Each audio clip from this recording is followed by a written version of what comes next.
All right, for the sake of everyone's time that arrived early, we're still admitting people coming in, but I think we can kick off our Universal Table Dialogues of Change together today on World Food Day, and little by little people will be joining. I'll ask for just logistical reasons if you can be on mute, whoever is not speaking, because that will make the audio much better. We are recording the session and we'll share afterward as well in case some of the participants have to drop out early. And yeah, whatever you want to share in the chat with us, your inspirations, your stories, who you are, where you're from, please do. We will have some more interaction points afterward that we'll announce every time as we encourage our participants to participate actively. So this being said, great welcome to everyone. I'm Nikki, I'm from the Social Gastronomy Movement, and I am accompanied today to hosting everyone together with my colleague Q. And we're extremely grateful to be here with everyone, to be here with amazing table guests that are going to share a little bit of their story and vision with us as well. But equally important to be here with everyone from the community or who was invited as a friend of the community. Because as we said, for this whole event, the Social Gastronomy Movement gathering online on food solidarity, the knowledge is everyone in this community. In the end, it's just this collective intelligence that we can harvest to advance the issues that we're trying to address. So this being said, please do be active on the chat. We will connect everyone's input and collect it afterward and share with everyone. I would like to give a little bit of introduction to what happened today already. It is World Food Day, which is why we chose today as the milestone of kicking off our activities.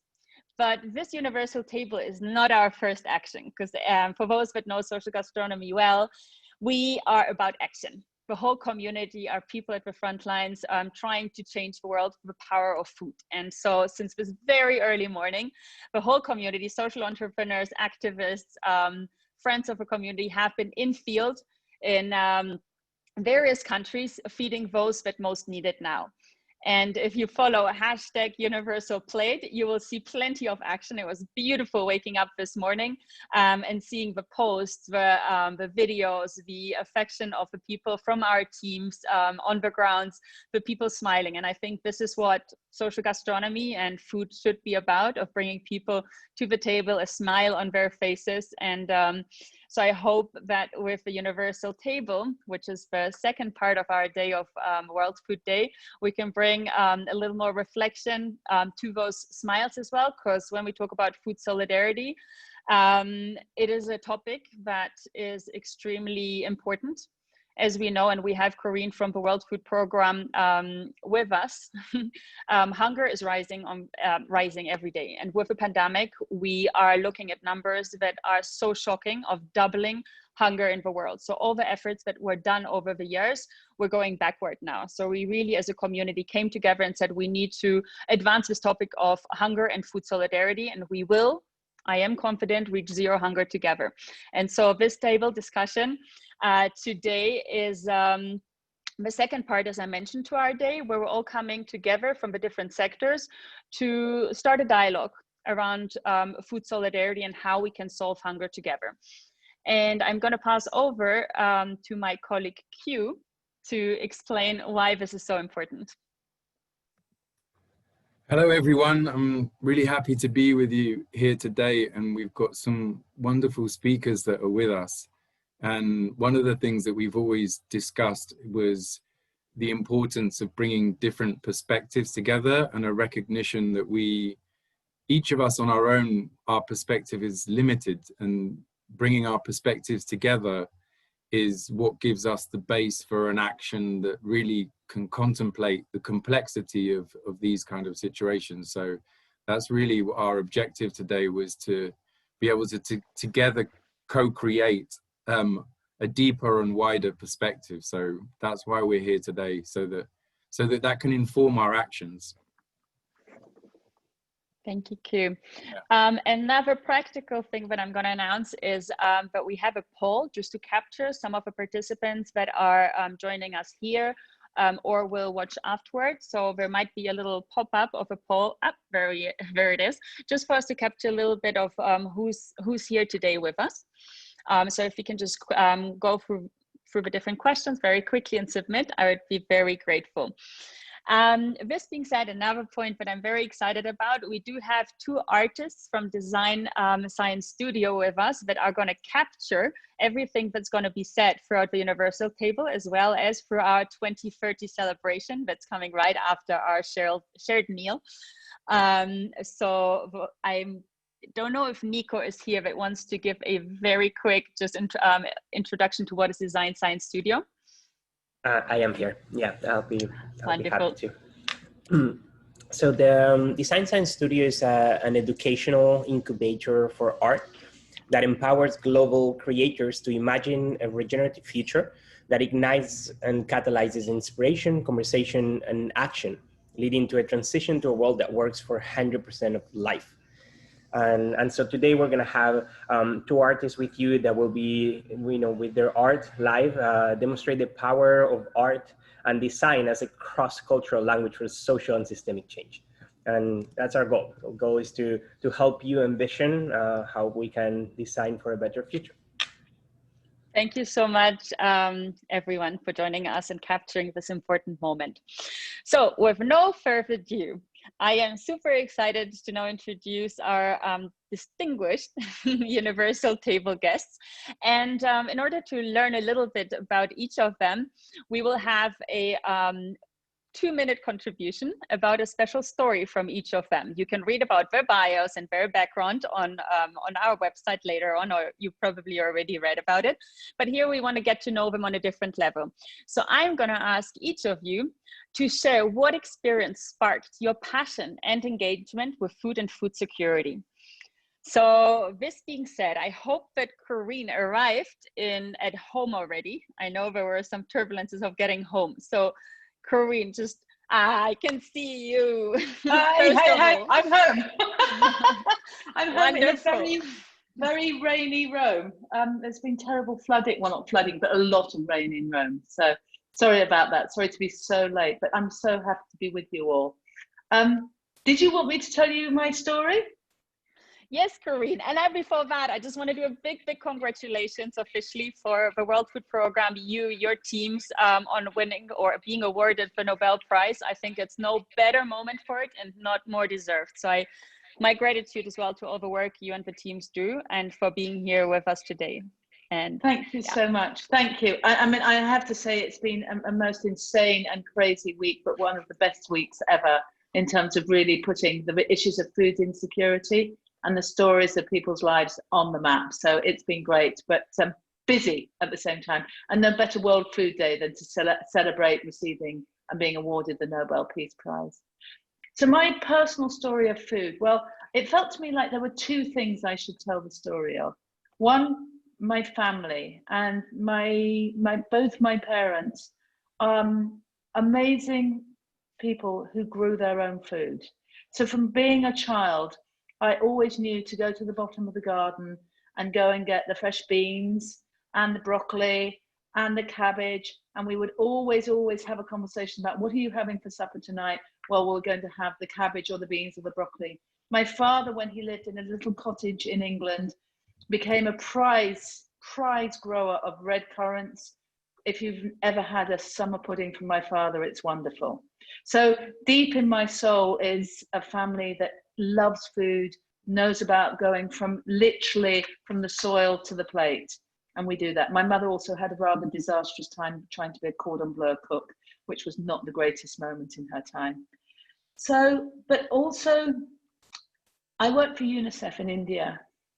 And what I saw in UNICEF in India was seeing two people who I met.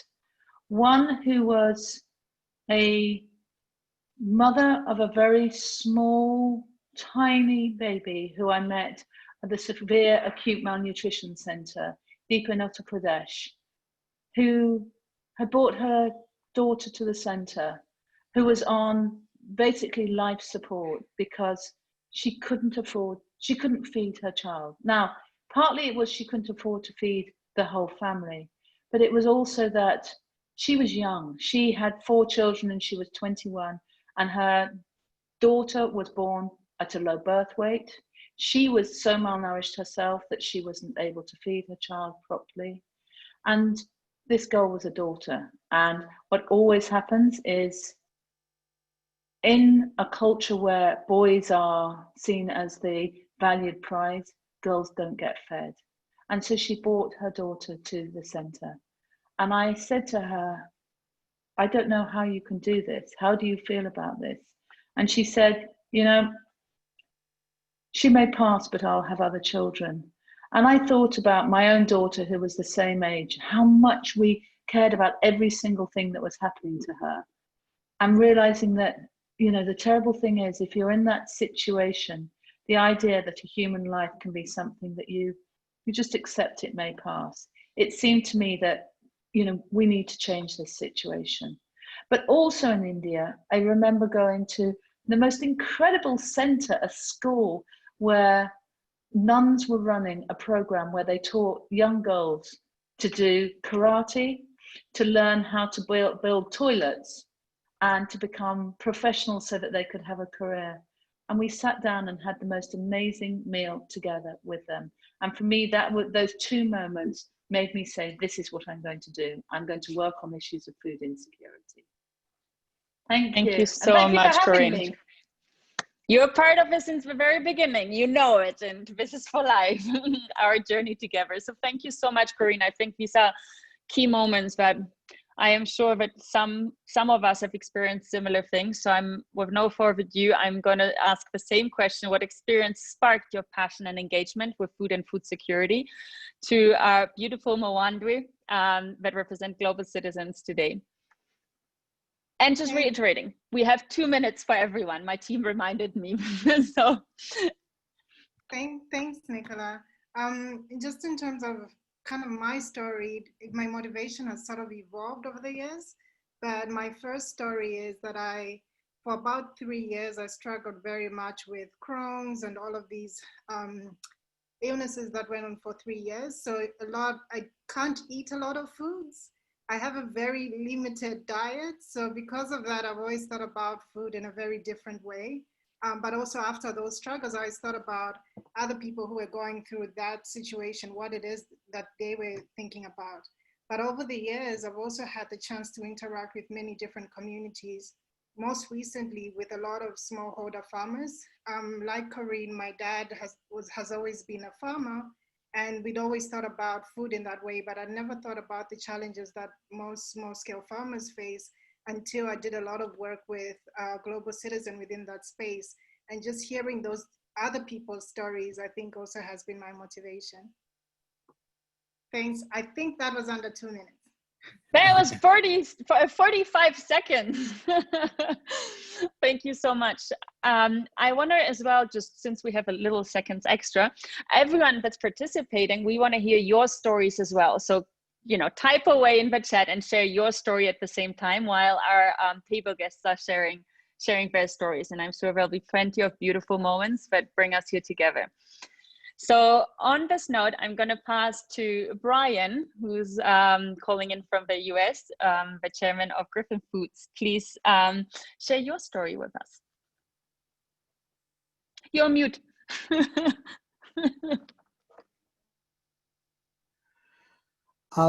You know, I think there's comments that were made in so many different ways. In some of my earliest days, I was going to be a veterinarian in the county that I'm in now. Starting at age 6, I spent time in the field with a large animal veterinarian with farmers, and there was everything about them that I both respected, that I thought was both important in terms of the work they do, but not only as what they contributed to society. As I became older and as part of a family that has a business that now is 100 years old, I was exposed. I had the privilege of being exposed on the road with my parents as the last child of my family to kind of start taking vacation. They just brought me with them on trips and business trips. And I started understanding the power of business as a force for good. And my father always said that, the company was a vehicle for greater good. And so as a company that creates recipes, we take, tens of thousands of raw materials that come from smallholder farmers and larger food ingredient processors, and we combine them to create recipes around the world. And with some of the most beloved recipes that people enjoy in many, many different cultures. And so what we're seeking is to harness that, that we believe we have a responsibility to everybody in our value chain, that we can come together and do better to contribute to help transform food systems. And so when we think about healthy, nutritional, delicious, nutritious food, is that we know that comes from raw materials that farmers create, as well as what we can do to design products that are both accessible and affordable for people to eat and enjoyable. And so we have a unique role to play between raw materials and ingredients, where they come from, and consumers, and we sit in the middle of that. And we, as a company, are 5,000 associates around the world, both culinary, food scientists, sensory scientists, and we come together to design products along with our chefs to really deliver on that. So it was this transformation of appreciating farmers, but then also saying, what can the private sector do? What can business do to make a difference in the world? And we continue to focus on that through our purpose, which is blending care and creativity to nourish the world. And so that drives our strategy going forward with all our associates around the world. So thank you so much, Brian. On that note, we're going to go to the Philippines, and thank you, Sherry, for being here this late. Sherry is the founding farmer, CEO, and she's also now a UN Food Systems champion. And thank you for staying up so late, Sherry. Can you please share your story as well with us? Oh, wow. Thank you so much for everyone. Yeah, it's a late evening in my time, and I'm enjoying this. I'm learning from everyone.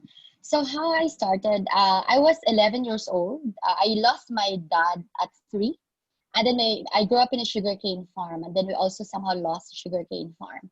And then every weekend, my mother would put me in a scholarship center with a library. And at 11, I got a book. It's called, in that center, I learned how to cook, how to do, crochet, how to embroider, how to bake, and everything. But one thing that fascinated me is actually a book. It's called Biointensive Gardening. And I read that book, and it says that if you're poor and if you're a farmer, 70% of your income goes to food, 30% goes to rice. And, you don't have enough money to send your children to school or build your house. So I immediately, brought that book home, and I did my first business pitch to my mom. And I asked my mom, can you please buy me a bike? I really want to teach farmers in different communities in the sugarcane farm, because if you're in the sugarcane farm, they only plant sugarcane. They don't plant other vegetables and fruits. So it became a passion. And then another one, I think, very important in my career, I was in a crossroad that actually, strengthening why I need to fight for my advocacy and passion in food security is I get a Fulbright scholarship for my master's and PhD in the US. However, one time I was building a farm for ex-convicts and criminals in the Philippines. Basically, most of these people are hired killers. They paid $100 to pay someone and to buy food for their family. And I started building a farm for them. And then when my Fulbright scholarship came, I said, do I need to get my Fulbright and go to my favorite university, or do I need to stay for these people in the farm? So I stay with these people in the farm because I lost my dad, and I didn't want these children who have fathers, but their fathers need to kill other person to just bring food to their table. And so we built the farm together, and later on I started building the company Agrea, and right now we have more than 20,000 farmers all over the Philippines in our work. So yeah, it's been 22 years in my journey. Thank you so much. Spot on 2 minutes. I love that. Thank you so much, Sherry. I'm a big fan of yours, so thanks for sharing. There's also a podcast by Social Gastronomy Movement that you can check out on our YouTube. That's extremely inspirational, as Sherry was one of our Food Solidarity Fund recipients this year as well. So with no further ado, I'm going to go straight to Brazil. Chef David Hertz, dearest partner, he's the founder of Gastromotiva and a co-founder of the Social Gastronomy Movement. So David, what was the experience that sparked your passion and engagement with food security? Hi, everyone. I'm so happy to be here. And I think when you grow up in a Brazil, in a country that you don't even realize that social inequality is the norm, you're not aware of all your privileges. And traveling around the world, I've discovered in Asia how being poor doesn't mean that you are a robber or you're being someone that you should be afraid of. And when I was back to Brazil and I went to a favela when I was 30 years old, I realized how much preconcepts and prejudice and so much that I had to learn. But I felt like how youth didn't have hope in their life. So that realized that food, while I became a chef, could be this way to create bridges. And over these 16 years that I've been around, then hunger came to us in 2016 with Refeitório Gastromotiva.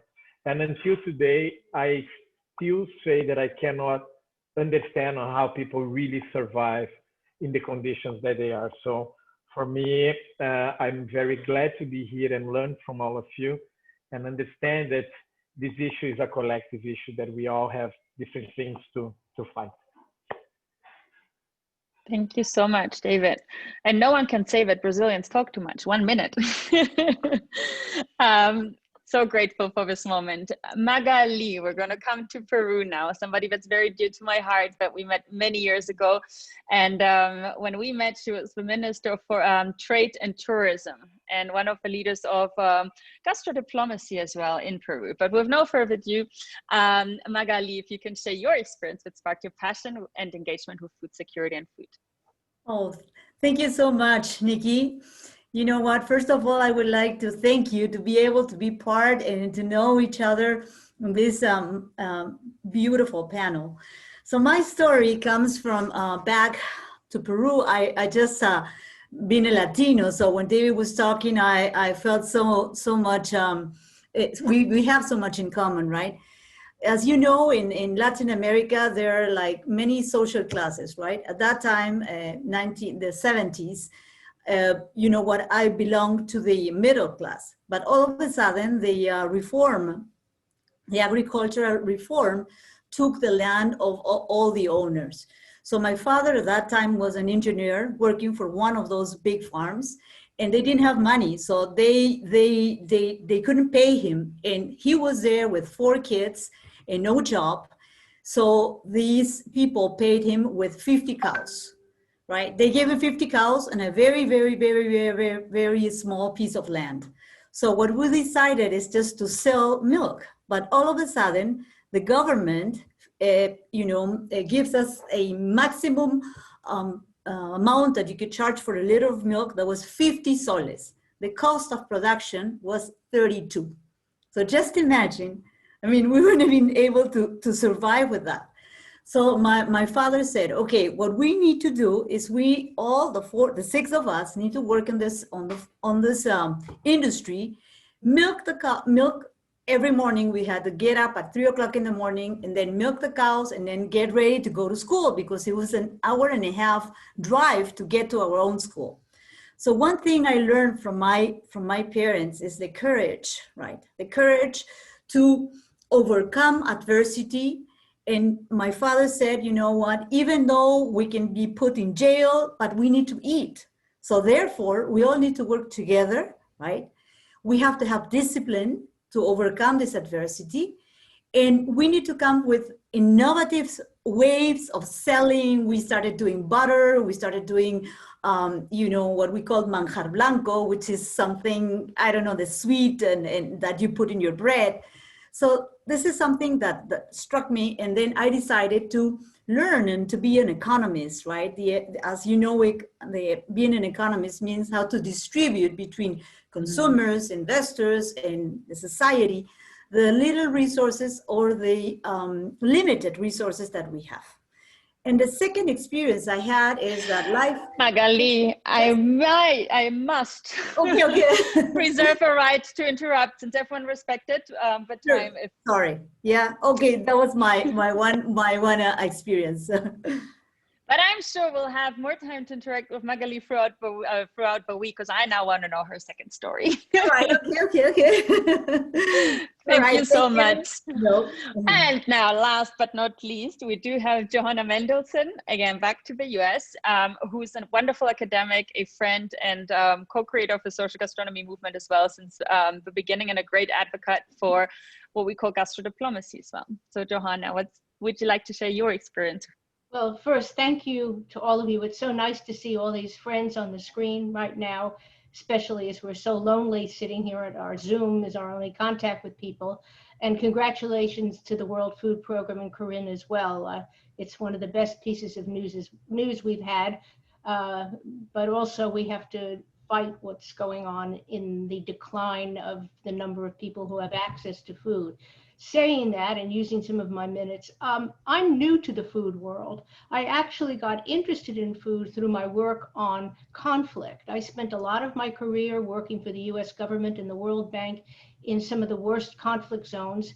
And it was always very clear that food was one of the central things that affected people.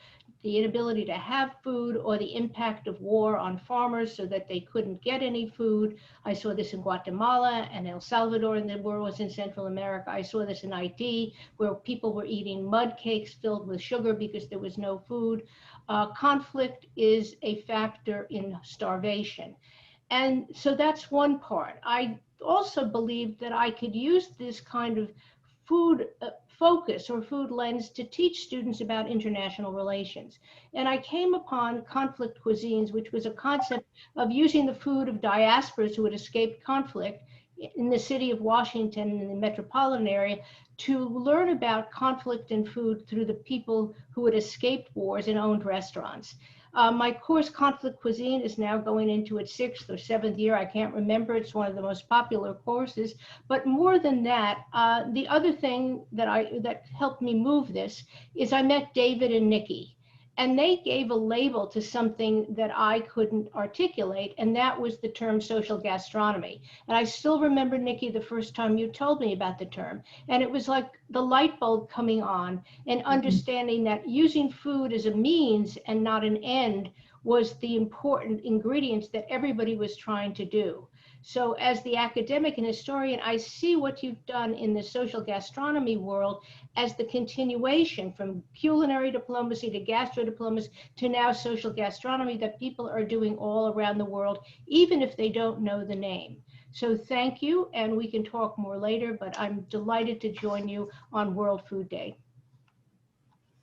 Thank you so much, everyone, for sharing your stories. Whoever wants to continue sharing stories in the chat, please do continue. I will pass to my colleague Q now, but I want to just give a big shout out to the Social Gastronomy Movement team that's behind making all of this happen in a beautiful, smooth way. So while you cannot see them here, there's lots of faces and hands and feet and brains behind all of this, making all of it happen. So great gratitude to this amazing team as well. Q, floor is yours to continue the next step.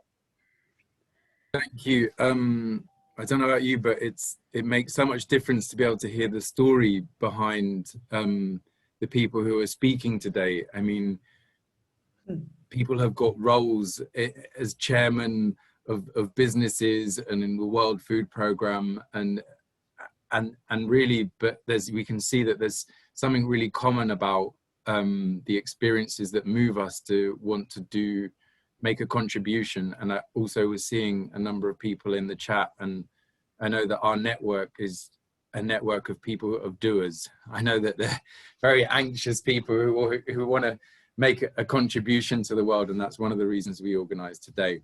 I actually want to share a quote from one of our members, and this came in from Roberto Patino. I don't know if I'm saying that correctly, from Alimenta la Solidaridad.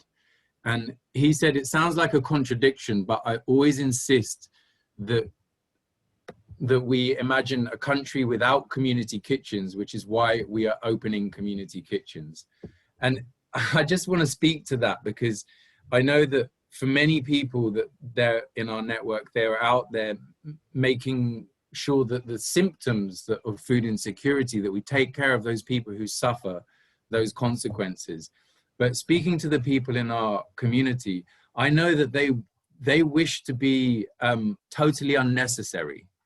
And they wish that their work was unnecessary. They wish that the community kitchens were unnecessary. They wish that the food banks were unnecessary. They wish that the emergency food banks were unnecessary. They'll keep doing it while it's necessary, but their dream is that it will become unnecessary.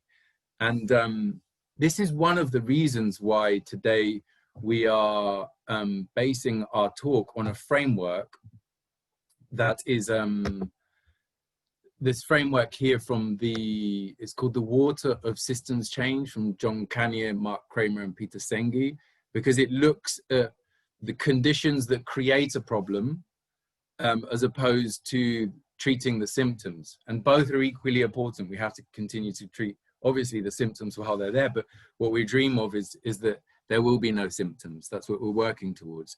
And so in this model, it helps us because in order to look at real systemic change, we really have to pay a detailed attention to the kind of mundane work of noticing of what's often invisible. A lot of the conditions, and we use the term systems a lot of our network, and a lot of people talk about systems, but we often don't have a framework to be talking about it in the same way. So we wanted to bring, this is just one framework. It's not the best, it's not the framework, it's not the answer to everything, but it is a framework for our conversation. And that's why we wanted to bring it, because we feel it helps to reveal some of the things that are often invisible. And this is the 6 conditions of systems change framework. And we're going to be sending this in the post email so you can have access to more information. So I'm not going to go deeply into it, but as you can see that there's 3 layers here: policies, practices, resource flows, which is around structural change; relationships, connections, and power dynamics, which is often forgotten when we talk about systems change, and that's about the relationships, but also the implicit mental models that are behind all of the reality that we're creating, the way that we think about things.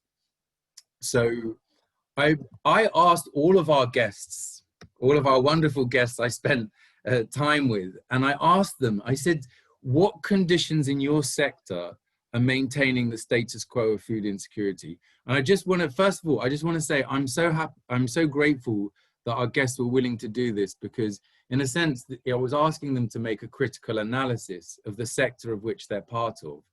And so having spoken to all of them and resuming their answers, we recorded it, and we wanted to show you this for everyone. And so Janet's now going to show us the results of those conversations in a map that we created, which is going to be the base of our conversation. So we just want to give everyone a little bit of time to kind of just take this in and read over this. And then we're going to continue our conversation based on this map. So we'll just take a couple of minutes to read through this.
Yes, I hope everyone got to digest that. And I really wanted to ask everyone who's present today to add anything that you feel is missing. We have someone on the team who's going to add your comments, anything you put in the chat as to the conditions that you feel hold the problem of food insecurity in place.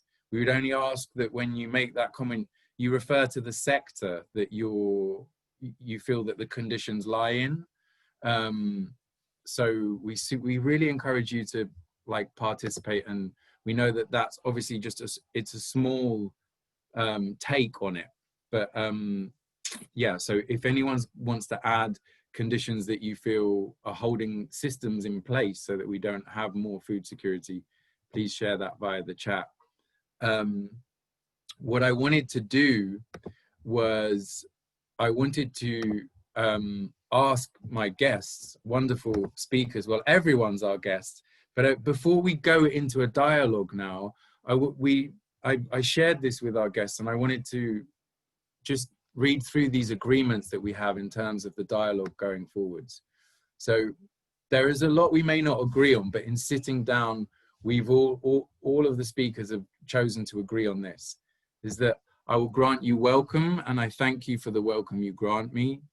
I will show up, be present, and be open to creating this experience together and the quality of this dialogue. I will speak and listen with truth and love, agreeing or disagreeing with respect and kindness. I will share what I know, but importantly, I will also try and learn from others. And I will sit with the thought of the previous speaker before responding.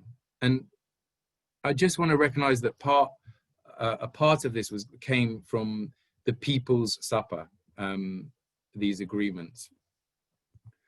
So I wanted to ask my guests, all of our guests, well, I wanted to ask the speakers, everyone's a guest here, what question is alive for you? And if there's someone specific you would like to direct it, having seen this collection of conditions that we all created together. And I think I'm actually going to invite people one by one, if that's okay. So I want to collect the questions first, and then we'll go to a dialogue based on those questions. So Corinne, is there any questions that come up for you, curiosities, when you look at this map that we collected? So the question, it's interesting because I was looking at the map and thinking, how do I relate this framework to what I spend thinking about every single day? And I guess it sort of relates to, I mean, there's two things going on. One thing, and it's sort of somewhere down, third in at the bottom, saying we think, so the question I have is, the problem that we face with the issue of hunger and food insecurity, and we've done research on this, that many people say it's a really important issue. It sits there as an important issue with education. It sits there as an important issue with poverty. It sits there as an important issue with water resources. But the interesting thing about the issue of hunger is it's not seen as solvable. Food insecurity is not seen as solvable. And the question I have for this group that talks about the joy of gastronomy, all the positive and all the actions that we can take, how do we move the issue of hunger from being one that gets clustered with poverty and war as important but not solvable into one which is seen as solvable, like the issues of education and water scarcity are seen? I think that's one of the real issues that we have, which is somehow our big area is seen as it's just too difficult to deal with. Is there a way we can move it into something where it's possible to deal with, and the idea that action can be taken at many different levels? So that's a broad question. I'm not sure who to throw that to. So maybe you can point. That's okay. You can throw it to us all. Thank you so much, Karini. Mwandwe, I wanted to ask if there's a question that comes up for you. I'm just wanting to let you know I'm recording all of these and I will copy them into the chat so that we have them as a guide for our conversation going forwards. Mwandwe, what question comes up for you? Thanks, Hugh. It's really interesting just listening to Corinne before around this, the idea of, we think of this problem, we all recognize it's a challenge, but we don't think of it as solvable. One of my own reflections was we've continued to paint the story of victims, that we very rarely focus on solutions. But the question that really sits with me is that if all the speakers today, I think we're able to identify the things that are kind of maintaining the status quo. So I don't know who to direct this question to, but why is it that we're not disrupting it? I think that very often, even if we're not recognizing where we are failing as a sector, we are often able to recognize where other sectors are failing. But my question is, why are we not changing it? Who are we waiting for, ideally? So that's my question. Thank you so much.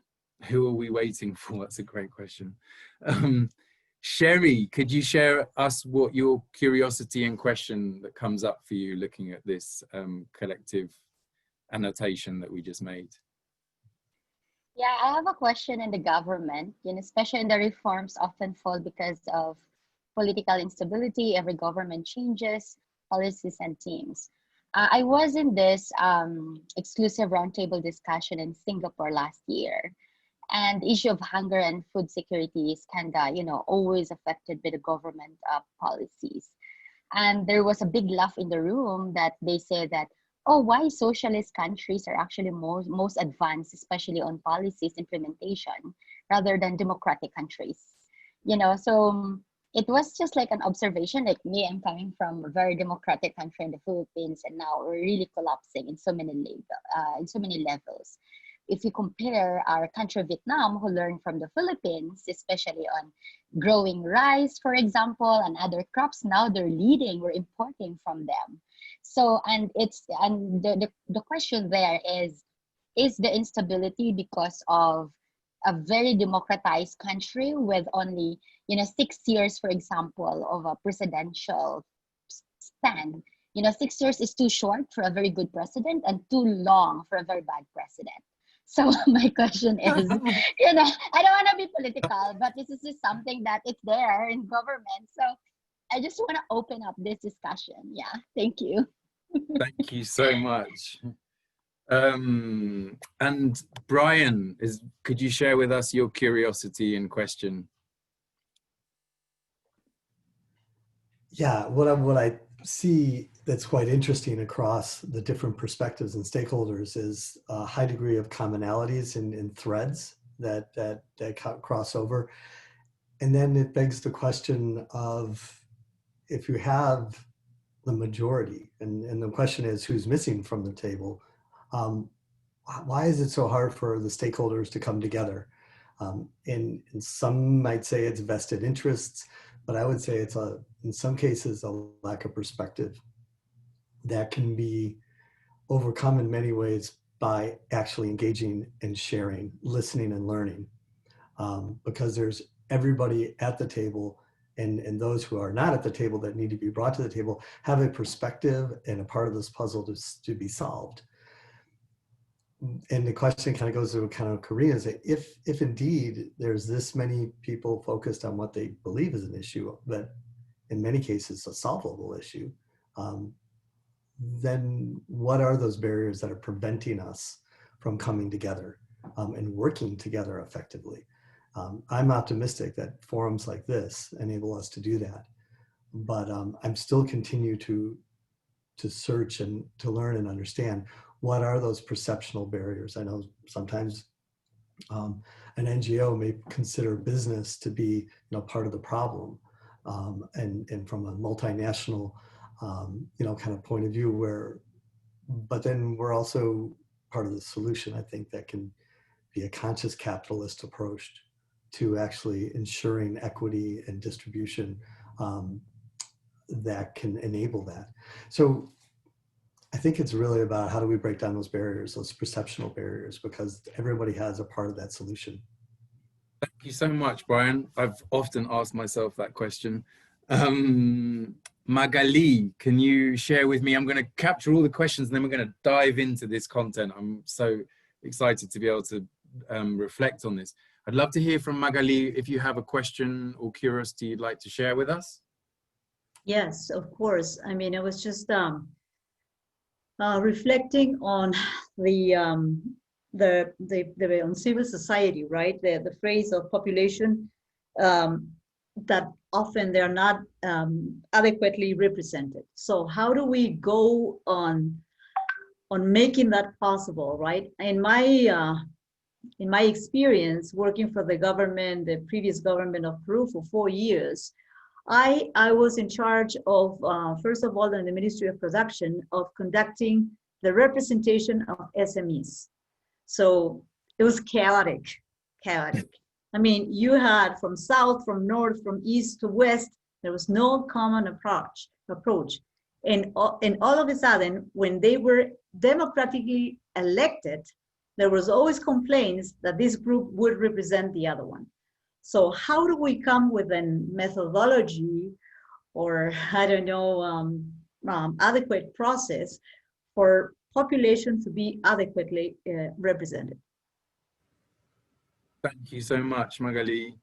And I'd like to hear from David. So when I see the whole chart, and we spoke yesterday only representing the nonprofit, I see how they are all interconnected. And I think what I've been learning, especially this month, if you want to fight hunger, you have to fight social inequality, which I believe since the beginning of our work. But then you see what I mentioned to you yesterday, organization competing for inconsistent financial resources, and then scarce financial investment in local agriculture, especially for women farmers, is the same issue. And then you have on the other side, the private, our lack of understanding and absence of voice from community we are trying to serve.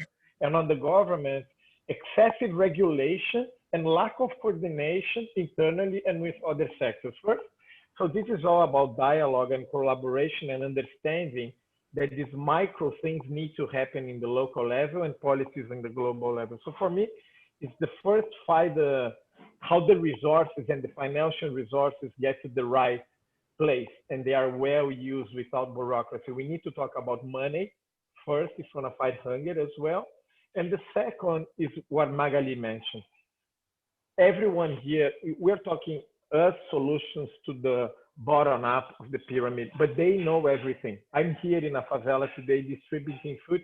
These people know what they want. They want and they want something really, really basic.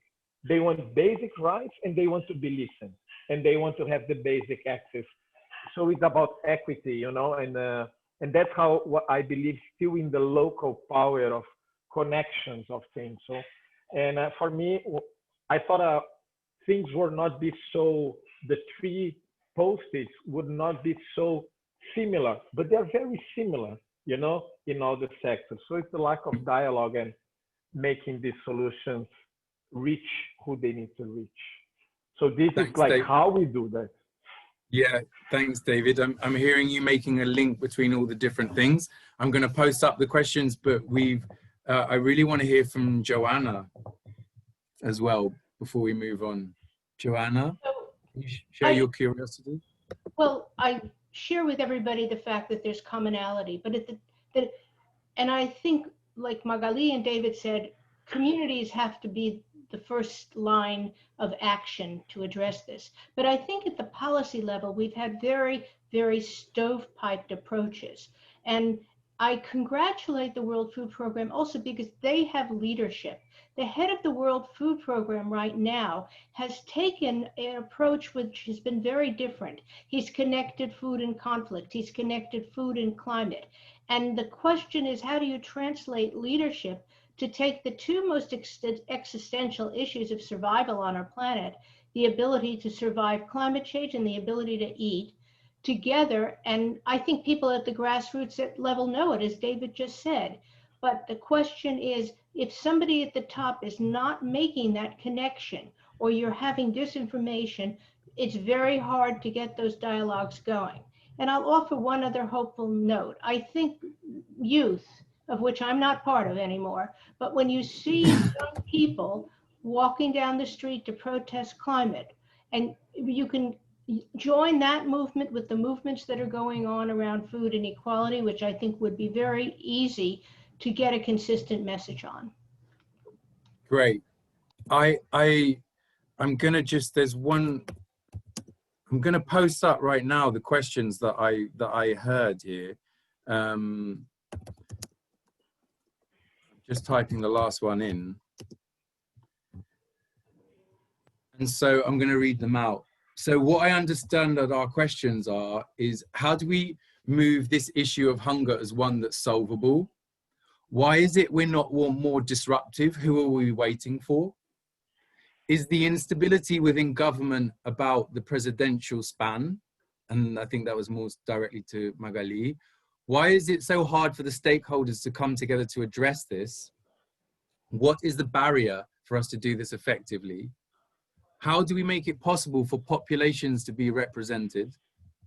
How can we get the financial resources to get to the right place without corruption? How do we get the leaders that will get the dialogues we need happening? And how do we get youth involved? And I'd just like to open out for the last 20 minutes for the whole table and all of the speakers to address whatever they wish to between themselves. So those are the questions that we're all interested in. So it's open mic now.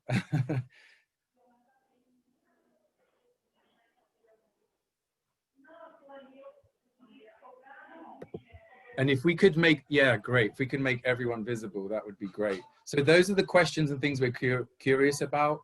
What are people feeling they'd like to bring to those questions? Can I go? Yeah, great. All right, thanks. Yeah, there was a question for me in the case of government. I would also like you to tell my experience, right? So I started in the Ministry of Production and it was chaotic. And I moved to the trade minister. The trade minister, when I got there, had a plan. It's like when you are playing a soccer game, you all know where you have to shoot the goal, right? It's not a basket, it's soccer. So the rules are written. And therefore, for a plan to have a stability and to avoid that the next government would change it, you have to have a compromise, right? And everyone has to have chores after the objectives have set. So the plan, the trade plan that Peru had, was the only plan in the whole history of our country that has been completed by 3 different governments over 10 years. And before I left, we left the second plan for the next 10 years with set amount of objectives. And who is sitting on the table? Like we said, everyone.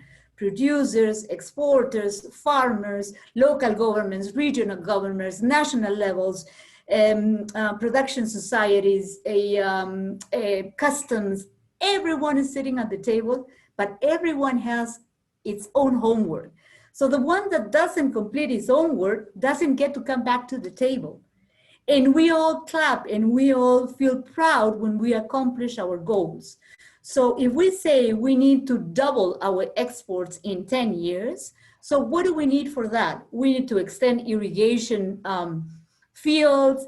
We need to deregularize our state. We need to work together with customs. We also need to create capability in human resources at the government levels. So, and then people feel that they are co-creating, right? That they're not part of the problem, but they are part of the solution.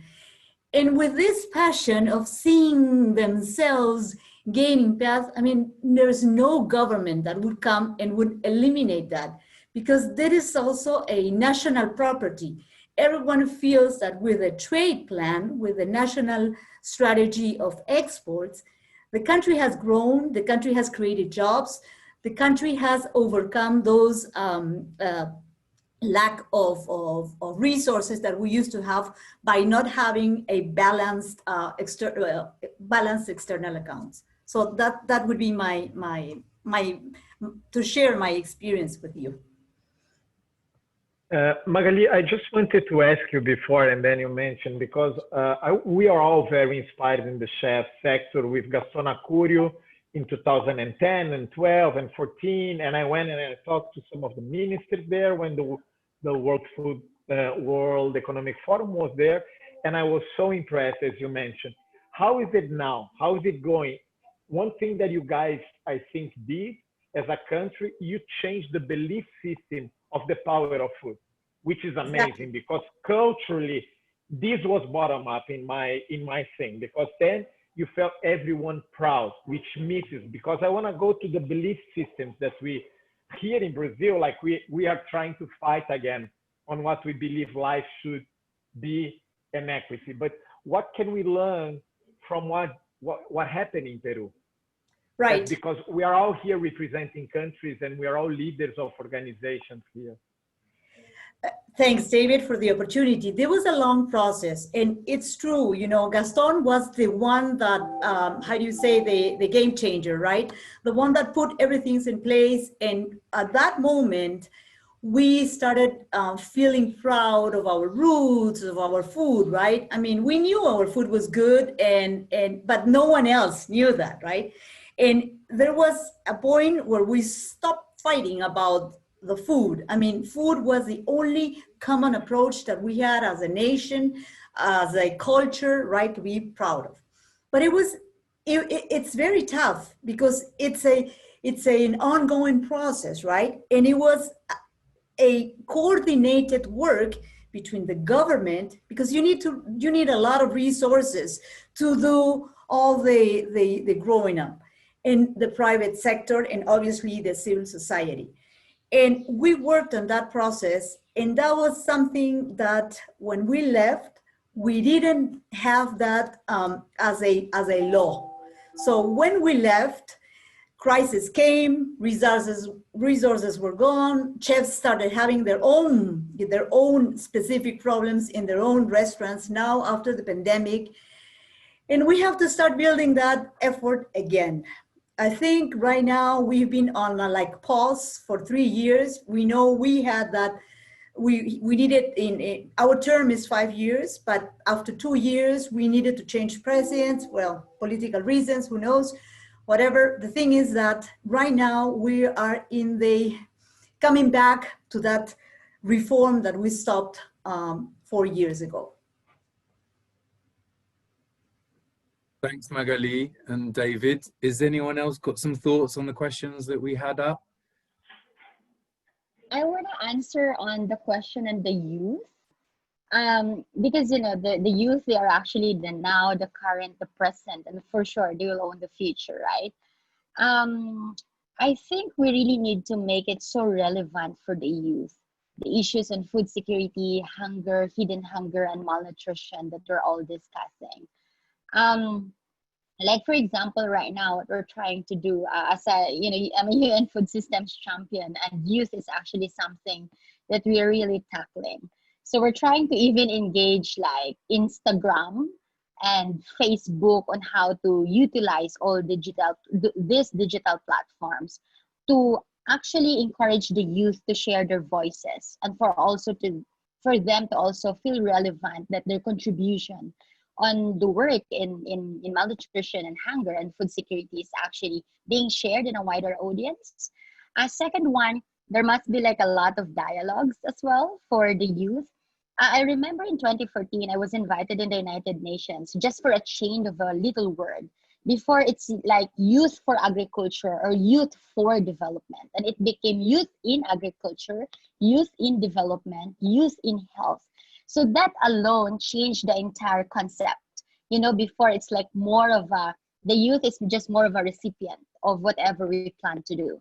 Now the youth are actually the movers. The youth are into it. They're informed, they're engaged, and they're also inspired. So it's still a long way to go, but I think all youth right now, they love food. And, you know, and I strongly believe also in the power of chef David, you know, you will love this. In the Philippines and in Asia, we have the Economist events on food.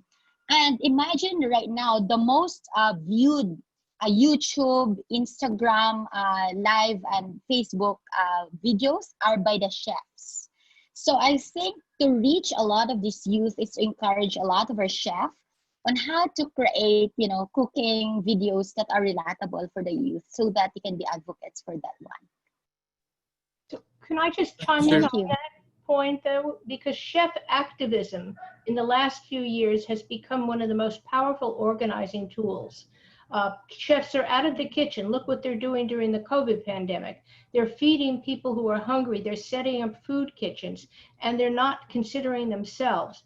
And the other interesting thing is in all of these polls about whom do you trust, people trust chefs because you eat the food they prepare. They're not afraid of working with people. So you have a neutral interlocutor who's actually an activist right now. And I think that has become very clear in the Chef's Manifesto that went out, which was supported by the World Food Program and others. You have a voice at a very local level doing something that's very basic.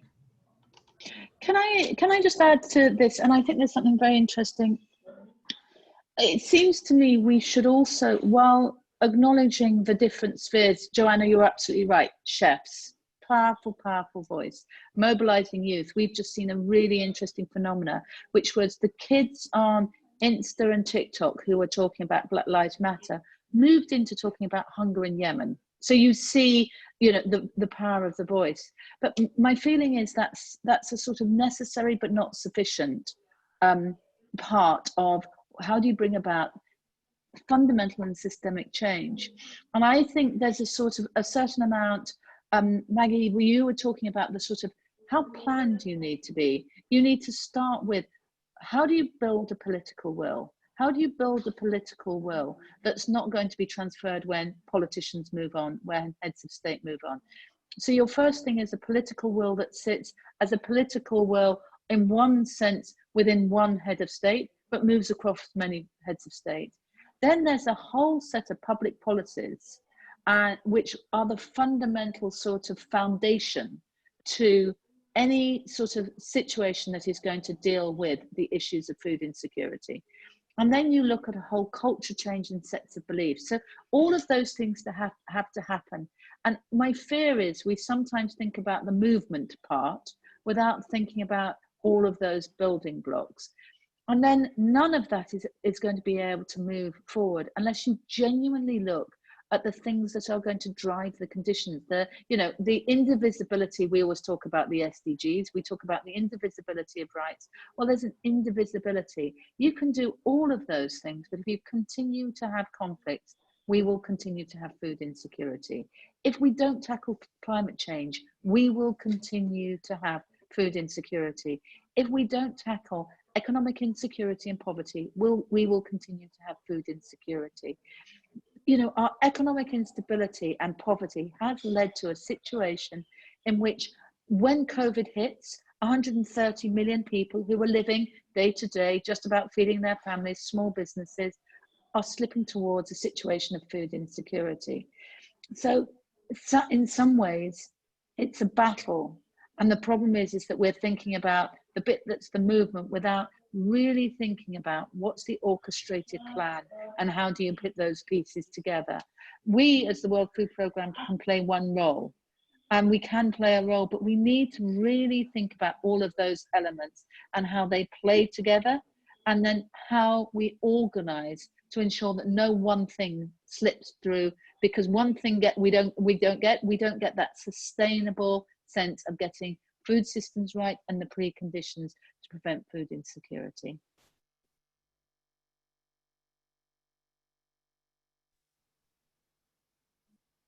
I had a thought around the idea of representation. So how do we get people that are most affected represented?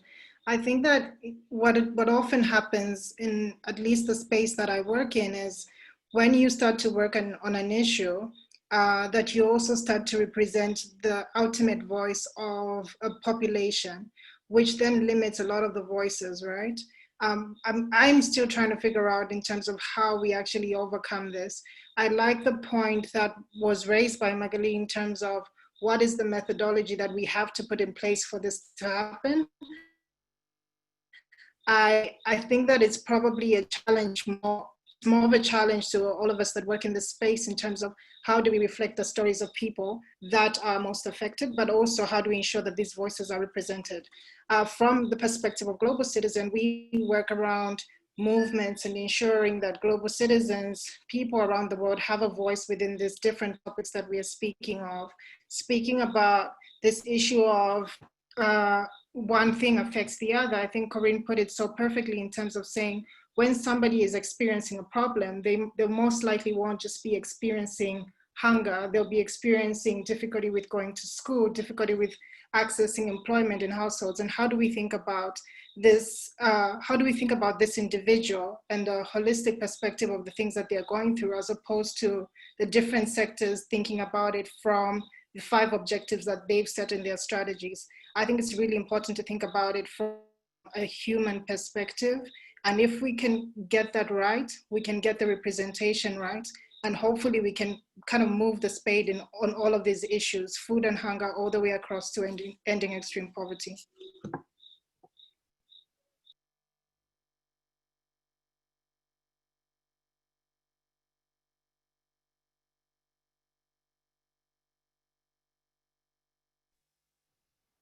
I just want to check, we haven't heard from Brian yet, if there was something you wanted to share with us.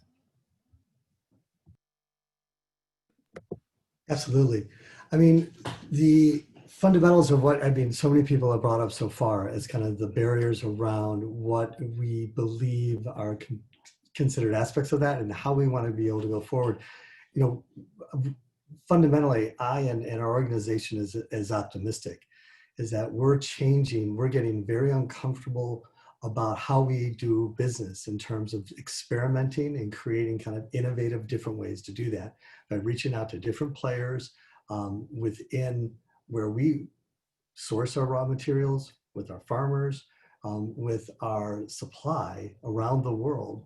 And then also saying, how can we actually meet the needs of our growers in a way that really improves farmer income and enables us to grow food sustainably in a model that is helpful to them. So we use rainforest certification and other kind of sustainably certified methodologies to ensure that we're actually better for you, better for the earth.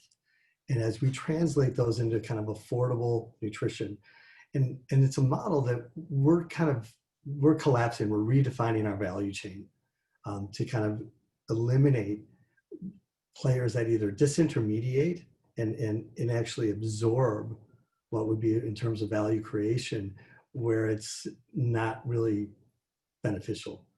So we're trying to actually reallocate what we're doing within that so that farmers are getting more than their fair share, are being represented and driving it. Also that we're producing products that enable us to enhance the overall well-being and nutrition.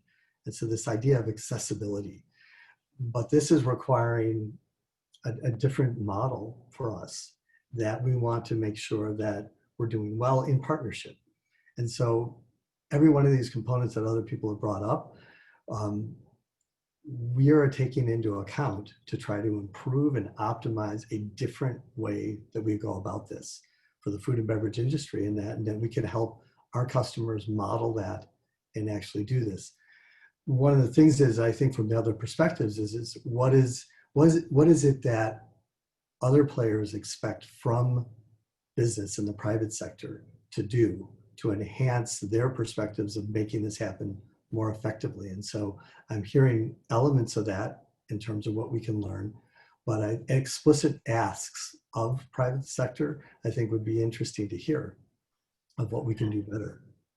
You know, one of the things that I think is very interesting, and you may well be doing that, is it's intentionality in how you design your business and your value chain, in order that you are intentional and explicitly understand the impacts that has on those furthest behind, whose our focus is when we're thinking about the SDGs. And it's often the intentionality, because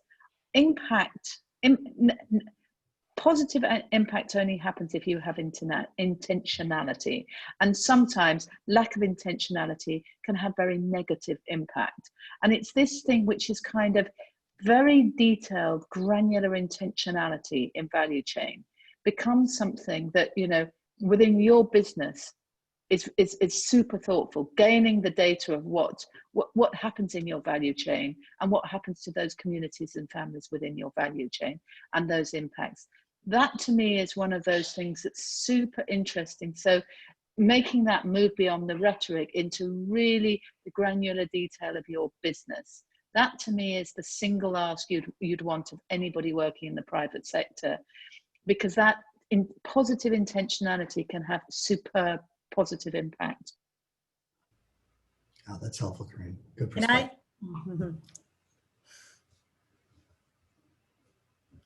Can I add Please something? go ahead, people. You don't need permission. Go for All it, right. Magali. Okay. I just wanted to bring up the topic that David wrote in its notes, right? The dialogue, right? The intentionality, and sometimes there's a lack of dialogue, you know, among the different institutions, the government institutions, and for some reason there is a block that some governments can't talk to private sector, right? In my experience, I was just couldn't done any better work than engaging with communities and knowing when to change the path that I had to listening to communities. For example, we had a program when this handcrafts told me, you know, stop capacity building and move on to markets, because we are already, you know, we know the techniques, we know all what we need to do to be better handcrafters, but we have no connection to the market. How are we going to be sustainable if we don't have any connection? So immediately we started working on those ramifications of those in networking, right, for them. And then you have to build a platform and technology and e-commerce, and all that came afterwards. And the second topic that I wanted to mention is the dialogue, right? You don't have to be afraid of communicating, right? Asking questions, and also demanding answers when you don't receive the ones. Being in the private sector, or being in the public sector, or being in the academia, or being in the civil society, right? Sometimes we're afraid that, hey, you know what, we can't ask questions because it's the government, because it's someone so powerful. But I have also another example. You know, once we had the scarcity of El Nino, right? That was right in my last term. And I called every single water company in Peru, and you have no idea, we had 8 buses full with water. So we got up early in the morning, and we wanted to distribute the water because people were disconnected. They didn't have any, water to drink. So I spent 8 hours in the buses changing locations because they, number one in the country, wanted to be present for the cameras and the things like that, right? And I decided to make my own decisions and go to distribute the water without cameras, without anything, because to me, the essential thing was the human being, the person that didn't have water for 3 days, 2 days, whatever. The people, obviously the cabinet told me, you know, you're gonna get in big trouble. So I said, you know what? Who is going to tell me that I am in big trouble if to me, the essence of this action is to reach the people that are thirsty, right? Well, to make the story short, President wasn't even aware of what I was doing. And the people in the middle is the one that tell you, he says something to you so that you would believe that what you're doing is wrong. So my advice is always feel your own guts, feel and do what is right. Can I just add something? You know, there was a very interesting quote that food is the internet of the 21st century because it connects everybody. And I really think it's true, but just like the internet, it's ungoverned. And what you're describing, Magali, is we have so much information that you don't know where to go. And I think the challenge is really finding some kind of centralized words from the top, but also from the bottom, so that this internet functions as a real highway of information for people, whether it's the community organizing at the grassroots or at the mid-level, with the private sector coming in. And I really believe the private sector has a tremendous role right now to advance food security, but also to put it in the context of climate and energy security, because the world is not going to function unless it has these three things. And I think the World Food Program has done a great job. Even at the United Nations 2 years ago, there was a resolution that finally connected conflict and had an ability for the Security Council to finally punish countries that were engaging in starving their own population. So I think there's advancement, but we need to use this internet in a very selective way. Thank you. We've got 10 minutes left, and I wish we had more time, because I'm feeling like we're getting going now. We're on fire. And I just want to say that I've had what I've listened in all of this. There are some common threads, and I think it was the common threads David mentioned earlier as well, which was there's representative, like how can we be representative? How can we get all the voices heard so that the decisions are informed by, you know, by the wider populations and not just by a select few? But before we close, because unfortunately we do have only 10 minutes now, I wanted to ask if each one of you would be willing to share very quickly, within 1 minute, if there's any new possibility you see, or action or connection you see with the people who are here today, because there are different sectors here right now at this table. So I just wanted to, hear from each person. And I was wondering, since Joanna, you were last on the last round, if you would be willing to go first.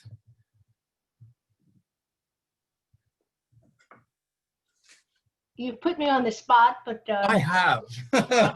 that's fine, because we have so much talent around the table. I don't want to take up their time, and I really want to hear from voices that are not coming from my side. But I do think going forward, I'm not a pessimist. I know that there are challenges moving towards the goal of a hunger-free world, but I'm also so impressed with people that have come together under the umbrella of the social gastronomy movement and have tried to use their various skills. I think the challenge is that we have to put the pieces of the threads together that we have, that we are going to be more and more affected by climate. People are going to be more affected by conflict. And I don't think we can end the wars, but we certainly at a very top level can demand as citizens the leadership that it needs to make all of these things happen. And the meanwhile, like Magali says, we need to fight at the grassroots. Thanks, Joanna. Brian, is there any new possibilities you're seeing based on this conversation, or anything that touched you during our time together? Absolutely. I mean, I think there are, we're committed to working in the social gastronomy movement in tandem. And Cargill is someone not on the call today, but is a sponsor. And we believe that, we have a role to play. And when you look at the emergence of ESG across the broad spectrum of even publicly held companies, privately held companies, I might add, we have no excuse not to have a holistic view of a triple bottom line and be purpose driven. But along with the World Business Council of Sustainable Development, that's meshing up with the UN and the SDGs, and what role we can play in a holistic way, is that these types of conversations, in combination with many other angles to be able to do this, we're committed, we're participating, and we think this type of dialogue is both essential and is the solution in and of itself. As we go forward with action. So I'm inspired, learned a lot from the different perspectives. And then we are continuing the action as a company at Griffith Foods, to fulfill our purpose of blending care and creativity to nourish the world. There are a lot of other companies like us that have a role to play that can come together and do this. And it's a privilege to be with all of you alongside that.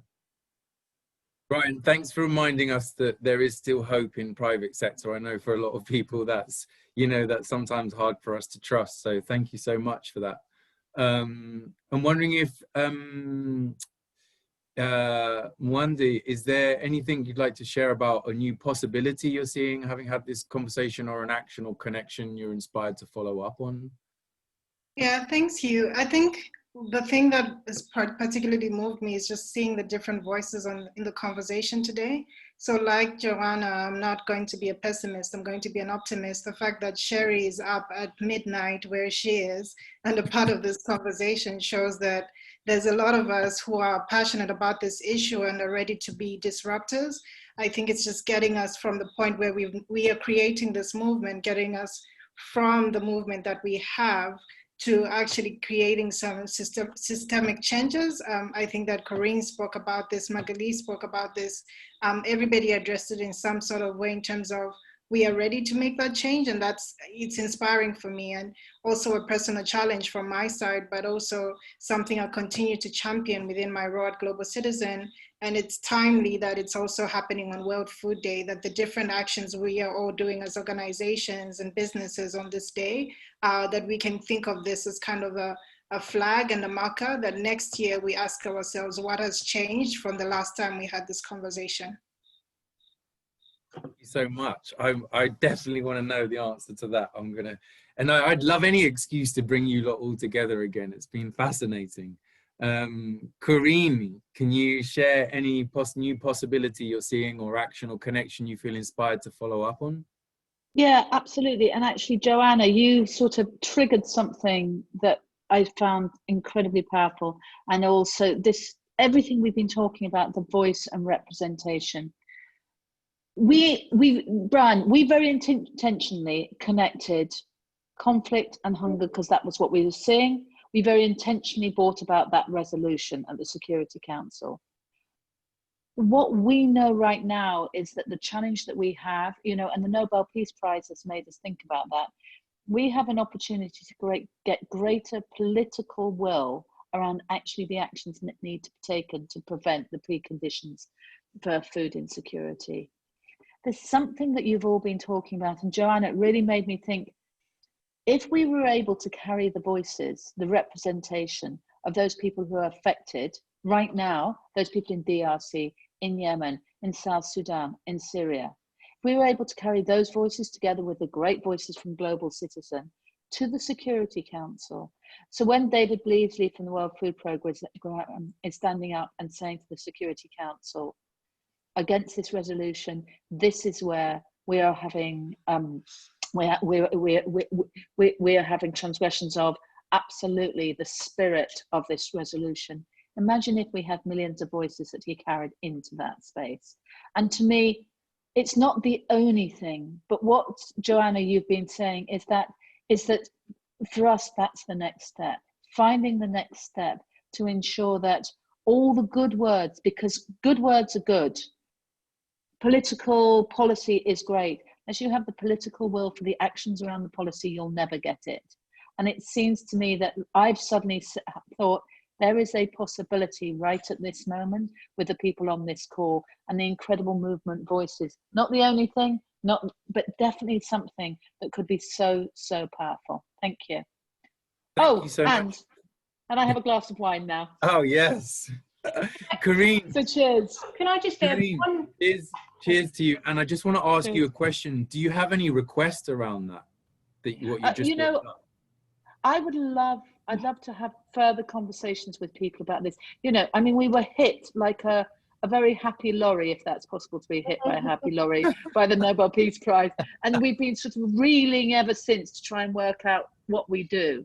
But one of the things we keep on saying is part of the reason they awarded it to us is our work in the field and that tying of the resolution and what that then meant. And I think, you know, that resolution is toothless unless action is taken around that. And the way you find teeth is absolutely the voice of the people. So we know that from movement building. And so that for me is where there could be something really interesting in this conversation here for everyone here. So here's an idea, Corinne, and everybody else on the screen. 8 countries account for half of the hungry people in the world. If each person or each organization adopted one of those 8 countries and began to work on grassroots movements there and began to work on figuring out how to get people engaged, I think we would make progress. I mean, it's not the total solution, but it's tragic that 8 countries account for 489 million starving people in the world. That's not right. Thank you, Joanna, for bringing that up. And Karine, and I just want to say that what I'm understanding is there's a desire to bring more of the grassroots voices. And I just want to say we're definitely following up. This is not the end. So, but we've still got 2 more voices to hear. I would like to finish with David, seeing as he's been part of the foundation and co-creation of this movement. And I'd like to hear from Sherry, seeing as you've been staying up with us until the late hours of the evening. What are your last thoughts and words, and how do you feel about this, and what are you feeling inspired about? Sherry. Yeah. So I'm very optimistic actually in staying, and I'm learning, and I'm still grasping everything. I'm very optimistic because we are the solutions of the problems we belong. All of us, we belong to these problems we're trying to solve. And this beautiful dialogue actually, that every sector of the society is actually represented. Especially me, I'm representing the producers, the farming and the fishing sector. I always share this, that it's a crime against humanity that the producers of the food are actually the poorest and the hungriest. And it's something that I represent them for the last 22 years. We're pushing bills in Congress every 2 years, just to represent them and unlock potentials and investments to them. But more importantly, there's still a long way to go. And I'm always very positive that every day to witness conversation like this and to encourage a lot of people to listen and be engaged, I can see things happening positively in my lifetime because I feel I'm still a youth.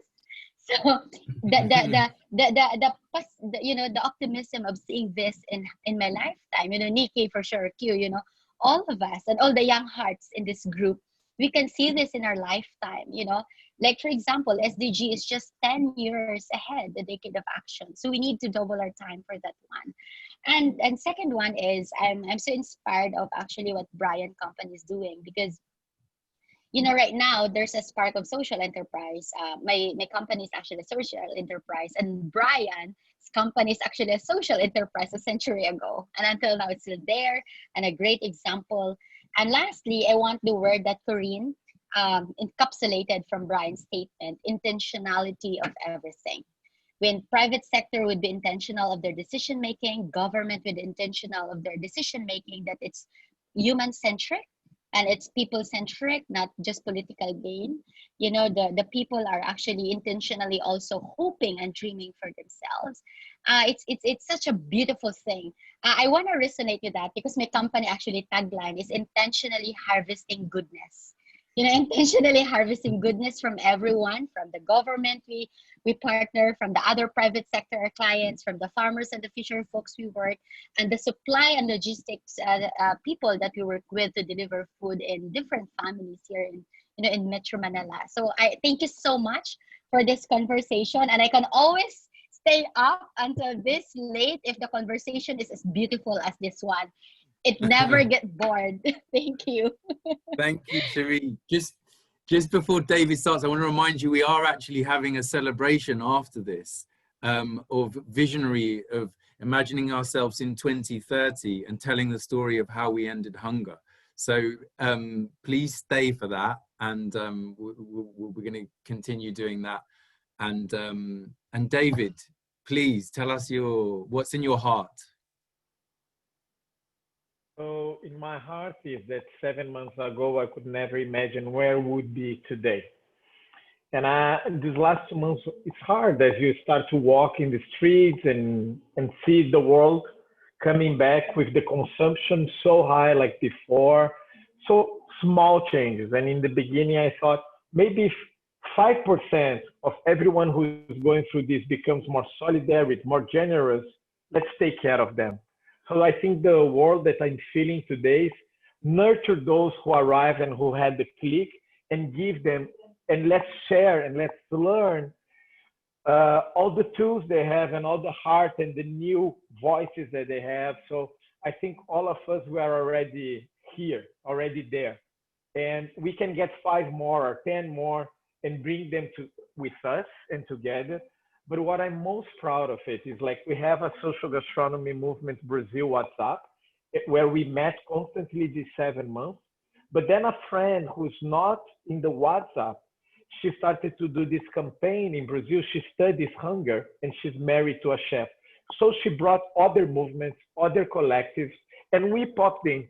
And on Sunday, more than 500 organizations are cooking to raise a voice together, to influence public policies. I guess all of us here, apart from the World Food Program, we are drying the ice. That's how we do. We do little, but together, I think we really can do something amazing, amazing, amazing. And I'm so happy that the movement is growing and we are all here celebrating now. We are all there in the beginning, and it's the right time for the movement to share what it believes. And what got all of us together is respect, love, and common belief. And this is what I think brings us to this great conversation. And thank you so much for being part here and invite me to be here.